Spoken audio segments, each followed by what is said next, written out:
ഒരു ഗർവഭംഗത്തിൽ അത് ചെന്ന് തൊട്ട് നിൽക്കുകയും ചെയ്യുന്നു. മറ്റൊരു കവിത പച്ചക്കുളമിതു കാണാതായി പായൽ കരന്നും പായൽ നിറഞ്ഞ് ഇരുൾ കരന്നും.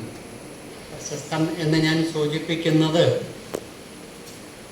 മറ്റേ ആദ്യം സൂചിപ്പിച്ച കവിതയോട് ഒപ്പം വെച്ചുകൊണ്ടാണ്.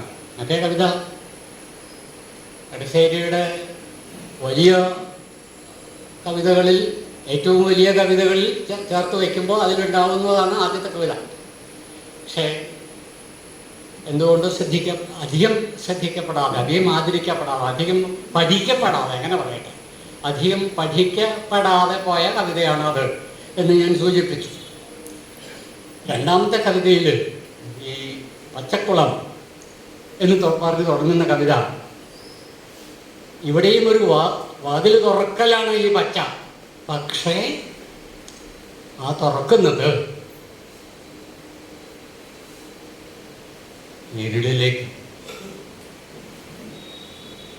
ഇരുട്ടിലേക്കാണ്,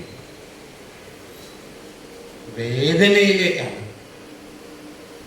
ദുഃഖത്തിലേക്കാണ്, മഹാദുരന്തത്തിലേക്കാണ്. ആ കവിത മനസ്സിൽ ഉള്ളവർക്ക് ഞാൻ പറഞ്ഞത് ബോധ്യം ആവും എന്ന് കരുതുന്നു.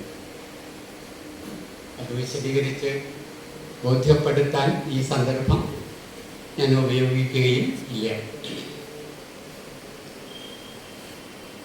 എൻ്റെ ഉള്ളിൽ ജയറാമിൻ്റെ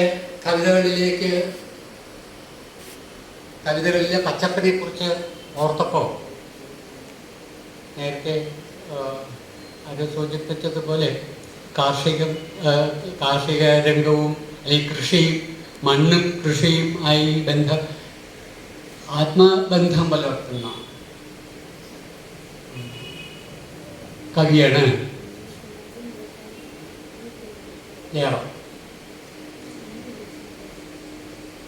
ജയറാമിൻ്റെ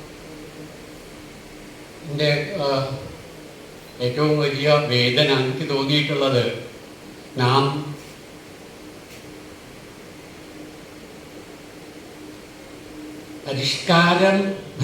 പരിഷ്കാരത്തിലുള്ള ഭ്രമം കൊണ്ട് പ്രകൃതിയിൽ നിന്ന് മാറിപ്പോകുന്നു, പ്രകൃതിയെ മാറ്റി നിർത്തുകയും പ്രകൃതിയിൽ നിന്ന് ഒറ്റപ്പെടുകയും ചെയ്യുന്നു എന്നാണ് ജയറാമിൻ്റെ വേദനകളുടെ അന്തർധാര എന്ന് മൊത്തം കവിതകളിലൂടെ കടന്നുപോയ സമയത്ത് എനിക്ക് ഊർന്നു കിട്ടിയിട്ടുള്ള ഒരു രേഖ.